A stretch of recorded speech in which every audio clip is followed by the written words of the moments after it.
As one of the first steps as the new FIA president, MBS decided that it would be a good idea to go to war over a nose stud. As you can probably guess, this decision didn't really make sense to anyone, especially when you considered the larger issues at hand. It's almost like a step backwards if you think of the steps we're taking as a sport, and the more important issues and causes that we need to be focused on. But technically, MBS was well within his rights to crack down on this rule.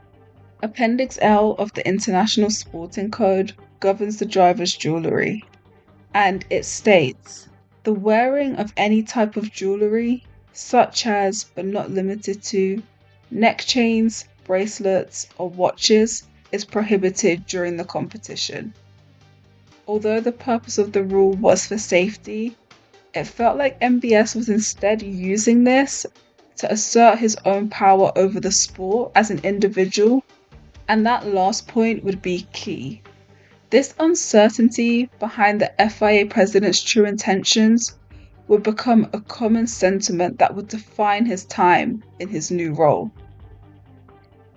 The nose ring fiasco would become the first of many battles that triggered the start of F1's civil war, and in 2024 it all boiled over.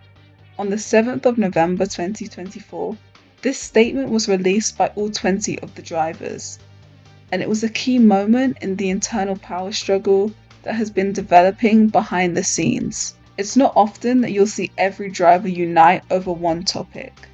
In fact, the last time we saw something like this happen, so it would seem that the obvious solution for this crisis would be for the FIA to back down, right? Wrong, at least in the eyes of MBS. Instead of the FIA president walking back any of his attempts for more control, he has instead chosen to double down. His response to the situation has taken us into unknown territory.